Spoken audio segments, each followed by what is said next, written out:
से हमारे जन्म होने से लेकर हमारे मरने तक टैक्स पे टैक्स सरकार हमसे वसूलती है। बच्चे के पैदा होने से पहले, उसकी आंखें खुलने से पहले जो उसको वैक्सीन लगती है उस पर 5% जीएसटी लगता है। जिस अस्पताल में बच्चा पैदा होता है उस हॉस्पिटल के कमरे के चार्जेस पर अगर 5,000 रुपए से ज्यादा का कमरा हो तो 5% जीएसटी लगता है। बेबी केयर के आइटम्स पे 5% जीएसटी लगता है। और अगर उसके माता पिता बच्चे के पैदा होने पर मिठाई बांटे तो मिठाई पर 5% और चॉकलेट पर 18%, 28% जीएसटी लगता है। बचपन में बेबी फूड जो खरीदा जाता है उस पर 12 से 18% जीएसटी, डायपर जो खरीदा जाता है उस पर 12% जीएसटी, बेबी स्ट्रोलर पे 5 से 12% जीएसटी, और जो खिलौने बच्चे को दिए जाते हैं उन खिलौनों पर भी 12% जीएसटी लिया जाता है। तो स्कूल जाने पर यूनिफॉर्म से लेकर जूतों, स्कूल बैग, लंच बॉक्स सब पर जीएसटी लगता है। 12% जीएसटी नोटबुक पर लगता है, 18% जीएसटी स्टेशनरी आइटम पर लगता है। और उसके बाद अगर कोई एक्स्ट्रा करिकुलर एक्टिविटी बच्चे को करनी हो, कोई म्यूजिक क्लास करनी हो या फिर कोई स्पोर्ट्स कोचिंग की क्लास वो ले ले, उस पर भी 18% जीएसटी देना पड़ता है। प्राइवेट ट्यूशन ले तो उस पर भी जीएसटी, और पहली साइकिल जो बच्चा खरीदता है उस पर भी 12% जीएसटी देना पड़ता है। इस दौर में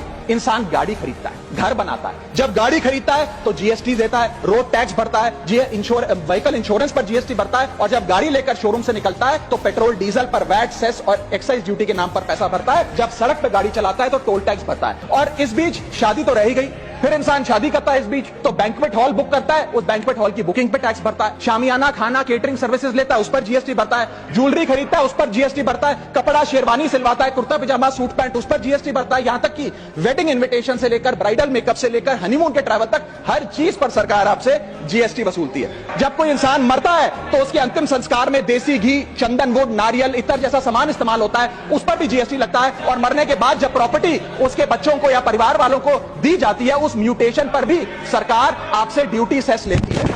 यह है life cycle of taxation model. लेकिन मैडम, सबसे जरूरी बात यह है कि इतना टैक्स देने के बाद सरकारें हमें देती क्या है? कौन सी ऐसी हाई क्वालिटी सर्विस है जो फ्री ऑफ कॉस्ट जनता को दी जाती है? क्या हमें quality health care free of cost मिलता है? नहीं मिलता। क्या हमें वर्ल्ड क्लास एजुकेशन मिलती है? नहीं मिलती। क्या हमें फ्री वर्ल्ड क्लास ट्रांसपोर्टेशन मिलता है? नहीं मिलता। क्या हाई क्वालिटी रोड्स मिलती हैं? अगर अच्छी हैं तो टोल टैक्स भरना पड़ता है। क्या 24 घंटे 7 दिन बिजली आती है? नहीं आती। तो इतना सारा जो टैक्स सरकार इकट्ठा करती है उसका करती क्या है? इसीलिए मैं कहना चाहता हूं दैट वी इन इंडिया पे taxes like in developed countries to get services like in sub-Saharan countries.